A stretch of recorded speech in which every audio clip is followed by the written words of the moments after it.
Welcome to the Revamp Blog. Today we have Femi, CEO of BigAbility. Welcome, Femi. Thank you for coming out today. Thank you, man. Thank you. How's it going? Absolutely. So tell us a little bit about yourself. 27 years old, grew up in Baltimore. Was always interested in marketing. Wound up going to Towson University to study marketing. Went back to Towson University and the University of Baltimore to get my master's in business administration and entrepreneurship. Decided to start this company called BigAbility about 2 years ago, and it's been a journey ever since, man. It's been a grind. So, Nigerian, grew up to with two Nigerian parents and a younger brother. Right. So hard work was always expected from us.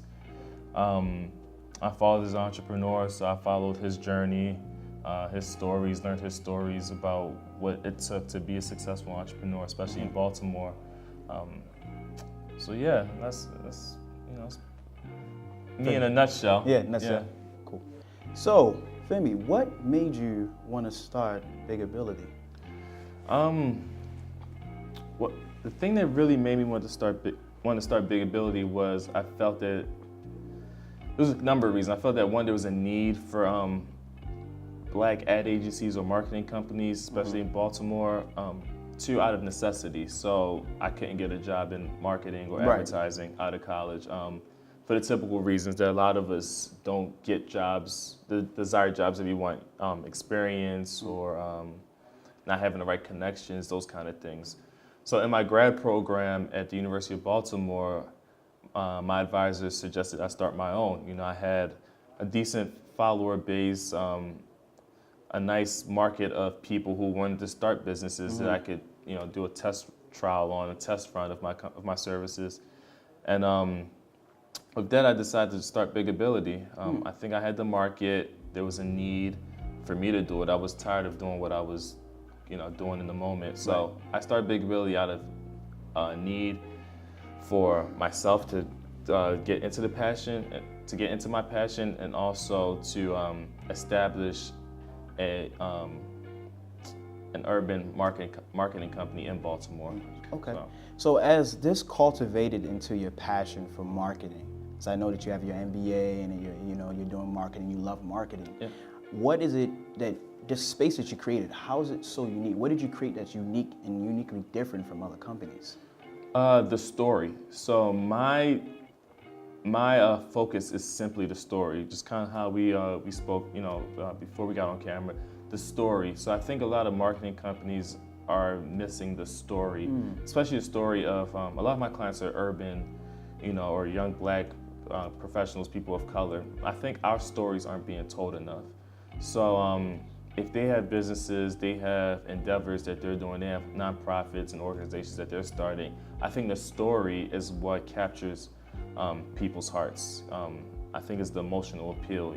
Everybody has a story and there's an emotional appeal.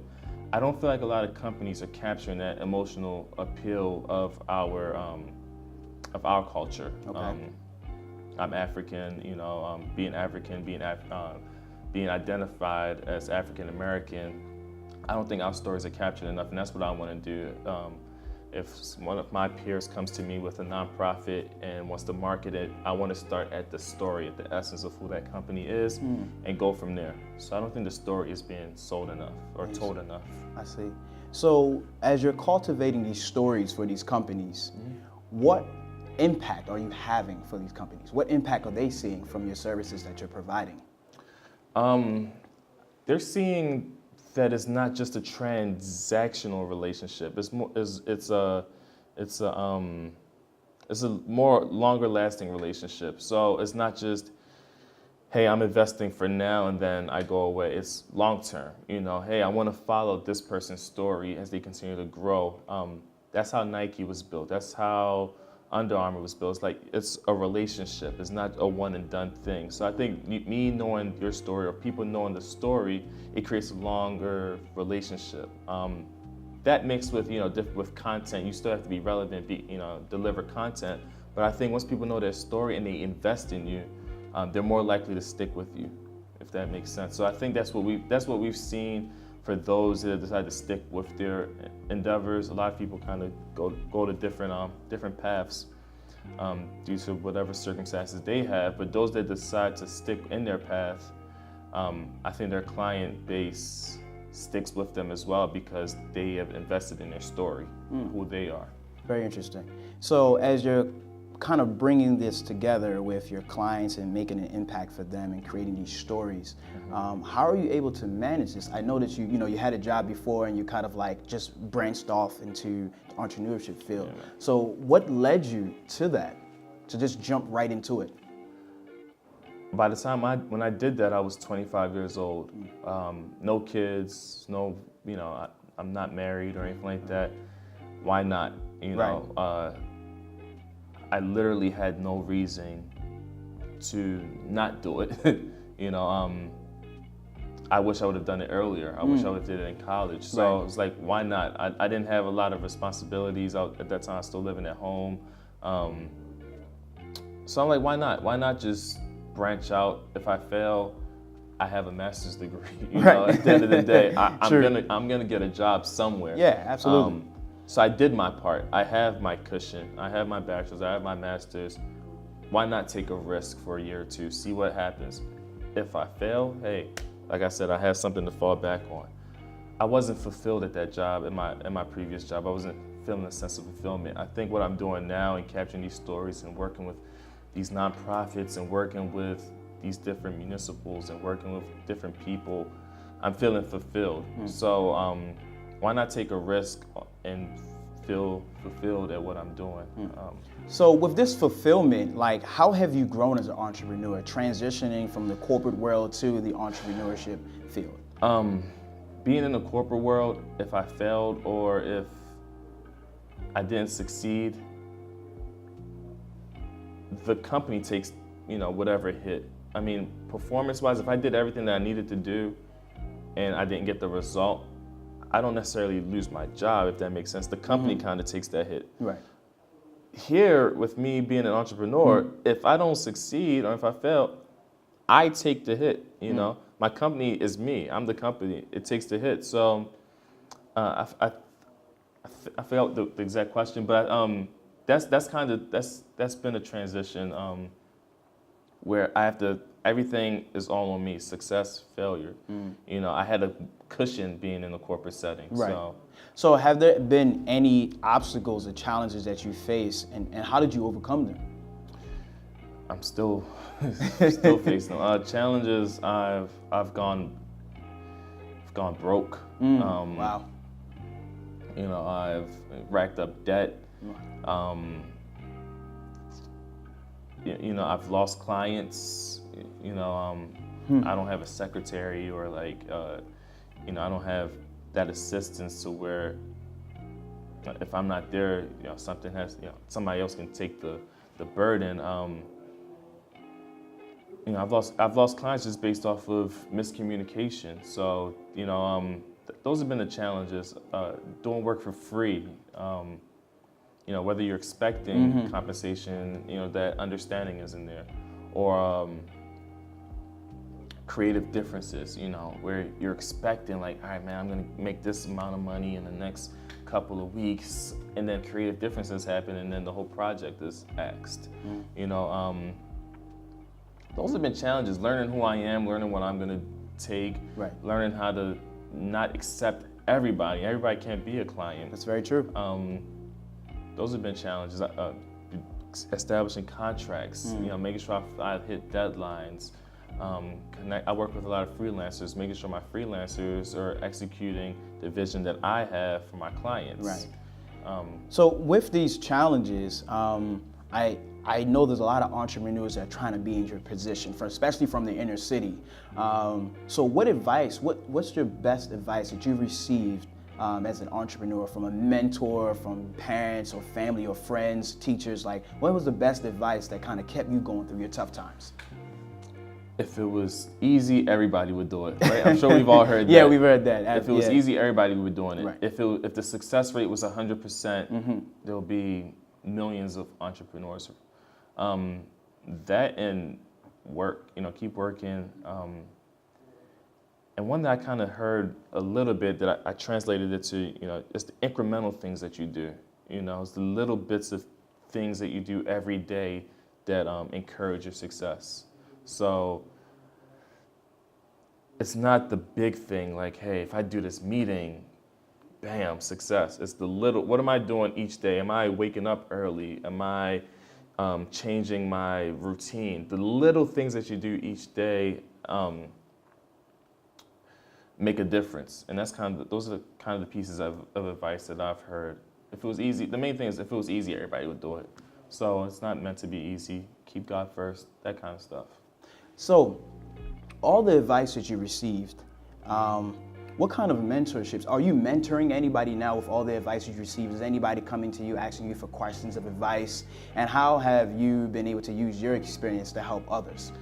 All the time, man. And it's so weird because I'm nowhere near where I want to be, but people see what I'm doing, and people want to take those incremental steps that I've taken. So other than that, I love working with kids. So I've gotten myself involved with an organization where I work with kids, and I'm able to advise them on entrepreneurship and figuring out their vision. Not necessarily taking the traditional route. Yeah, I want to encourage them to go to college and things like that, but make sure they're using college for the right things. Mm-hmm. So I'm advising them on how to be business people, because we don't learn business in school, in our public schools. We don't learn taxes. We don't learn the things that I've had to kind of learn myself. So I'm mentoring the youth. I've had friends and colleagues come to me and ask me questions like, hey, how did you get your LLC, or how did you do this or do that? Right. So, yeah. That is awesome. One of the things that I've always admired about entrepreneurs is their ability to be versatile and kind of manage their lifestyle. So as an entrepreneur, how are you balancing, work to lifestyle balance, just enjoying yourself, trying to figure out, like, are you working 70 hours a week? Like, what is the day in the life of Femi? I don't believe in working.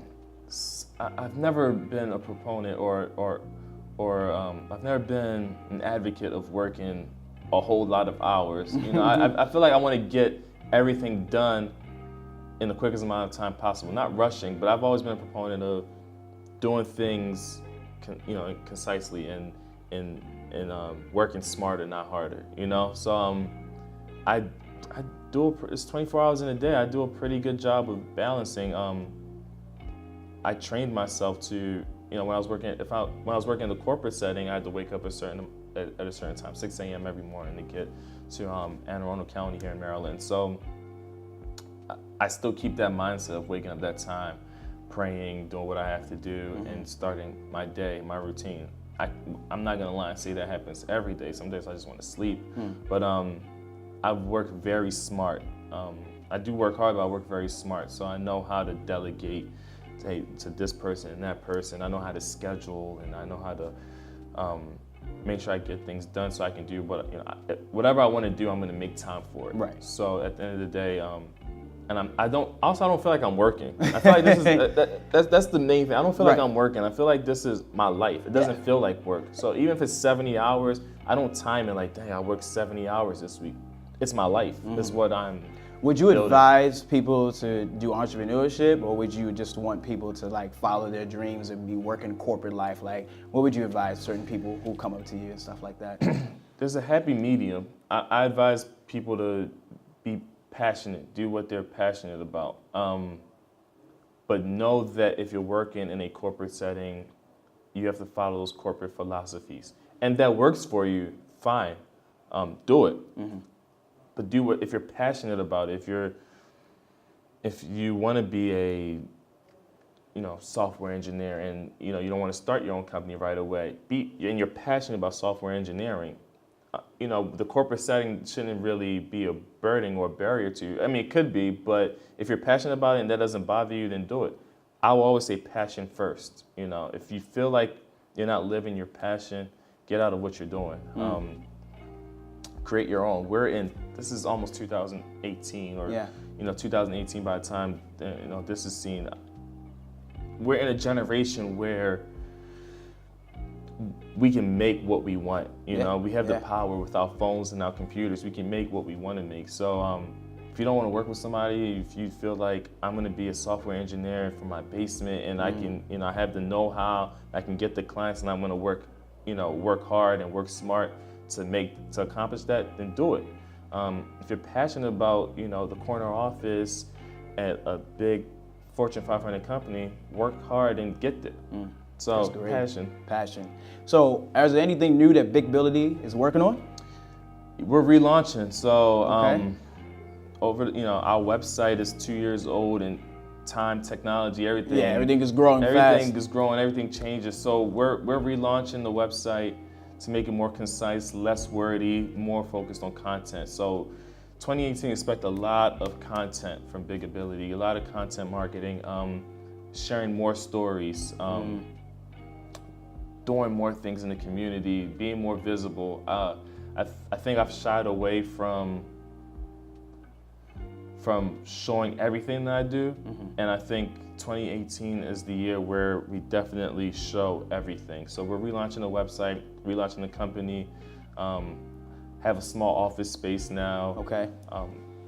Learned a lot of things to do on my own. I have freelancers that believe in the vision, doing stuff for the government. So it's a lot is coming in 2018, and I think it's going to be a great year. And we're building now. So I'm not the guy that says I'm going to wait till 2018 to build that. Right. It's all starting now. That's great. So I always ask people that we bring onto the show, what kind of feedback do you want to receive from your customers or clients or potential people? What kind of things that you would love to hear about what you're doing and how you can improve your business? I'm somebody, even though I mentioned earlier about the business is me and I'm the business, I kind of need to separate that. So I do take things personal sometimes. So with me saying that, I want to hear constructive criticism. I don't want to hear it. I'm pretty sure I'm going to do a good job, and I don't want to sound cocky or more confidence. I want to know what I could have improved on. So I always want to know that first. So I want my clients to say, hey, why don't you try this next time? See if this works for another person, or try this. Now I'm going to hear what other people have to say about what we've done. I don't think I have a great answer for that, but I do want constructive criticism. I do want positive feedback. That's one thing the corporate setting taught me is open communication and feedback. So I do still strive for that. I want people to feel, though. That's the thing. I want people to feel good. I want people to be connected. I want people to feel like they received a great product from me, and that we crafted a great brand strategy for them.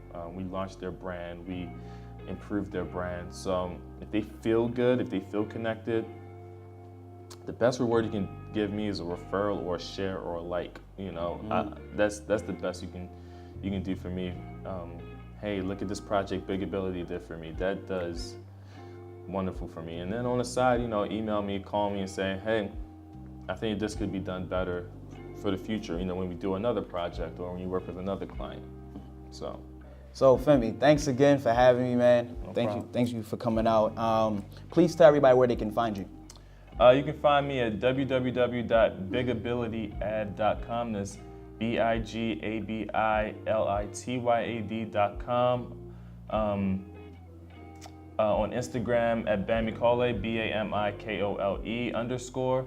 Also, check out the social media platforms for BigAbility, which is at BigAbilityAd across all social media channels: Instagram, Facebook, YouTube, and Twitter as well. Great, thank you. Hey guys, definitely support BigAbility and all their work that they're working on. If you need some more information, you definitely know how to contact them. Until then, see you next time on Revamp.